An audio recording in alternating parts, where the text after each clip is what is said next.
Hello everyone, সবাই কেমন আছেন? আশা করি সবাই খুব ভালো আছেন, সুস্থ আছেন। আমার চ্যানেলে এটা ফার্স্ট ব্লগ। আজ মঙ্গলবার, জয় বজরংবলীর নাম নিয়ে আজকের ব্লগটা স্টার্ট করছি। আমি থাকি গুজরাটে। রিসেন্টলি 5 মান্থ হলো আমি গুজরাটে শিফট করেছি। তো এখানে কলকাতাতে তো খুবই বৃষ্টি হচ্ছে শুনছি। তো এখানে সেইরকমভাবে বৃষ্টি এখনও শুরু হয়নি, তবে মেঘলা ওয়েদার রয়েছে। ওয়েদারটা খুবই সুন্দর, দেখুন আকাশে মেঘ। আর এখানে প্রচুর গাছ আছে বলে এত ভালো লাগে, পুরো গ্রিন সিটির মতন একদম লাগে। তো আমাদের রোডের সাইডেই বাড়িটা, তো ওই জন্য খুব ভালো লাগে, অনেক কিছু দেখা যায়। আপনাদের সাথে আস্তে আস্তে শেয়ার করব। এখানে অনেক নতুন নতুন অনেক কিছু দেখার আছে, অনেক কিছু যায় রাস্তা দিয়ে, সেগুলো আস্তে আস্তে আপনাদের সাথে আমি শেয়ার করব। এখন সকালবেলা স্কুল চলে গেছে, আর এখন আমি বানিয়ে নিচ্ছি আমার শাশুড়ির জন্য আর আমার জন্য একটু ডিটক্স ওয়াটার। তো এটা সকালবেলা খেয়ে থাকি আমরা। তো সকালবেলা চা আমরা কেউ খাই না। আর আমার হাজব্যান্ডও সকালে বেরিয়ে গেছে। হাজব্যান্ড আর আমার ছেলেকে স্কুলে আমিই দিয়ে আসি, আর ওর দুপুরবেলা ছুটি হয়। তো এখানে আমি ডিটক্স ওয়াটারটা আমি করে নিচ্ছি, গরম জল করে নিয়ে। এটা একটা ডাস্ট ফর্মে আছে, তো সেটাই আমরা এখন খেয়ে থাকি। কোনো প্রমোশনাল ভিডিও নয় বলে আমি এখানে কোনো কিছুর নাম নিলাম না। তো চলুন এটা খেয়ে নেওয়া যাক। আর এখানে মেঘ করেই আছে, বৃষ্টি মাঝে মাঝে হচ্ছে, মাঝে মাঝে হচ্ছে না বৃষ্টি, এই রকম। মানে সোমকে যখন আমি আনতে যাই ঠিক তখনই বৃষ্টিটা হয়। আর রোদ তো একদমই নেই, কিন্তু রোদটা যখন দেয় তখন আমার ঠিক এইখানটাতে রোদটা ঠিক চলে আসে, ডাইনিং রুমটাতে। বেশ ভালো লাগে সকালবেলা রোদটা নেওয়াটাও ভালো, কিন্তু এখন যেহেতু রোদ নেই। আর এই যে দেখুন, মিঠি মা আমার ঘুমোচ্ছিল, ও রোজ সকালবেলা উঠে চলে আসবে, আমি এখানে বসে থাকি জানে, ও এসে আমার কোলে উঠে পড়ে। ওর ঘুম ছাড়তে চায় না, আবার আমাকে বলবে গিয়ে ওর সাথে ঘুমানোর জন্য। তো সেটাই, ও এখন বসে বসে এখন আমার আদর খাচ্ছে।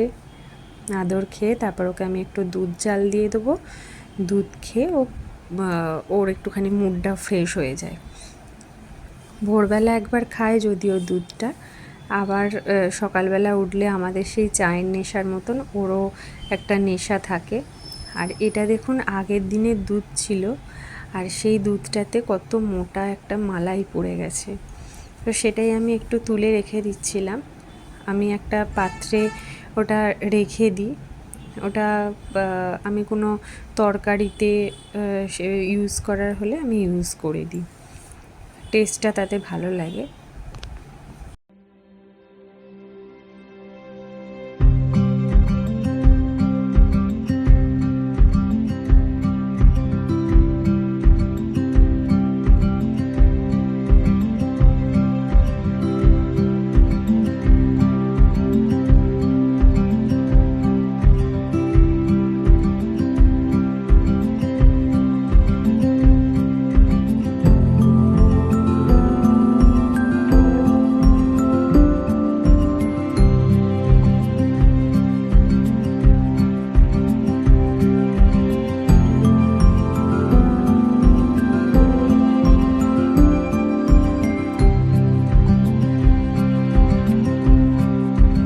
তো আমি এখানে এখন দুধটা জাল দিয়ে নিচ্ছি। দুধটা জাল দিয়ে নিয়ে এরপরে দুপুরের খাবারের জন্য, লাঞ্চের জন্য রেডি করতে হবে। আর ব্রেকফাস্টে আমরা ম্যাগি খেয়ে নিয়েছিলাম। আর এখানে এইমাত্র দেখুন আমাকে বাজার দিয়ে গেল। সামনেই একটা ভ্যানের মতন, এখানে প্রচুর ঠেলা গাড়িতে বাজার নিয়ে বসে। আমাদের কলকাতায় যেমন নিচে পেতে বসে, কিন্তু এখানে নিচে পেতে খুব কম, ঠেলা গাড়িতেই বেশি। আর আজকে তো মঙ্গলবার আমরা নিরামিষ খেয়ে থাকি। আর রোজের এই কী রান্না করব একটা রোজের আমাদের যারা আমরা হাউসওয়াইফ তাদের একটা নিত্যদিনের একটা চিন্তা থাকে। রাত্রিবেলা শোবার সময় মনে হয় পরের দিন কি সকালে আবার কি রান্না হবে।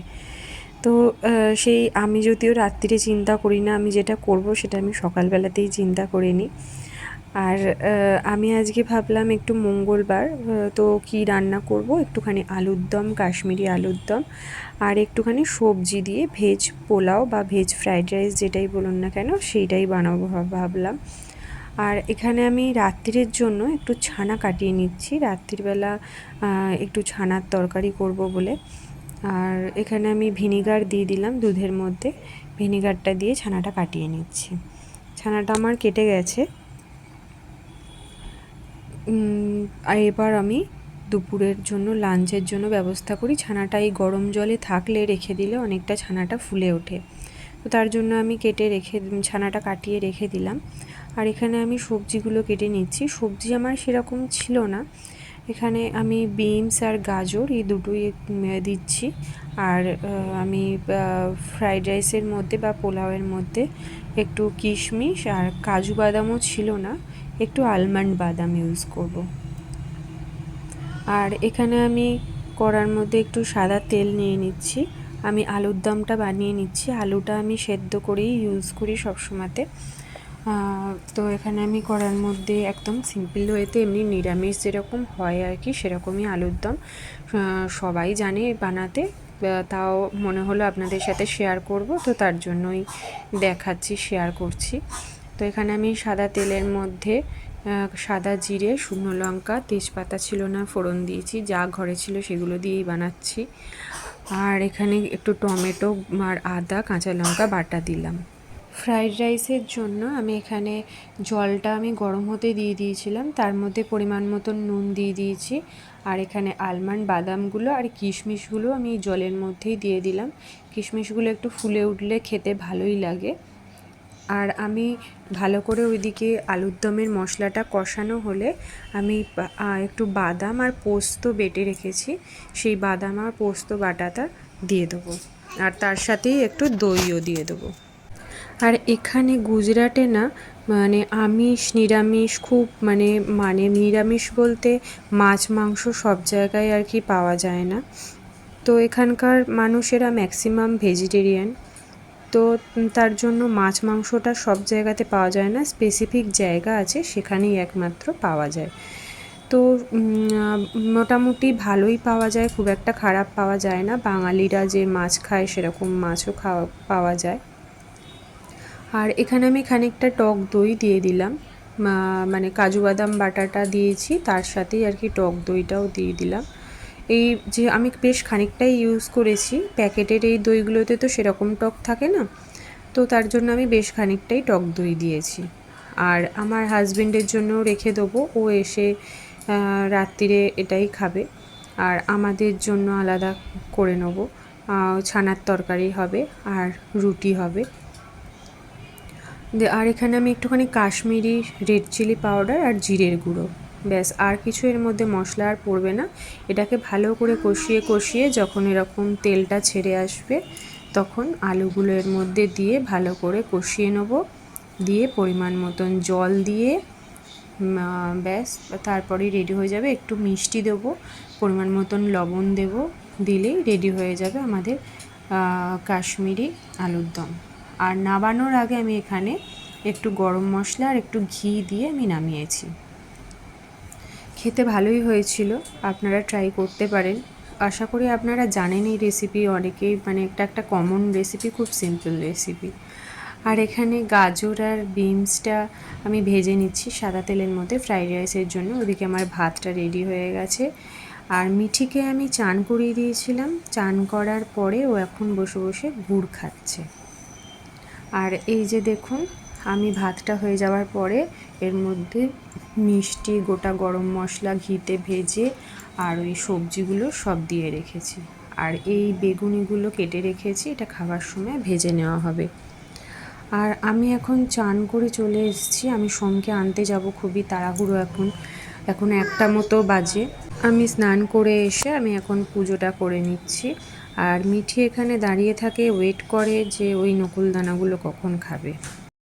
আর আমি এখানে খুবই তাড়াহুড়ো করছি, কারণ মিঠিকে আমাকে এখন খাওয়াতে হবে, খাইয়ে তারপরে আমি সোমকে আনতে যাব। আর মিঠির জন্য ওটা দেখানো হয়নি, ওর জন্য আলাদা আমি সব সবজি দিয়ে একটা খিচুড়ি বানিয়ে দিয়েছিলাম। সেই খিচুড়িটাই ও খাবে, কারণ ও পোলাও টোলাও এখন ওকে আমি দিই না। ওর তো ওর ঠাকুমাকে আর ওকে খাইয়ে তারপরে আমি সোমকে আনতে যাই। আর এখানে আমি পুজোটা করে নিচ্ছি।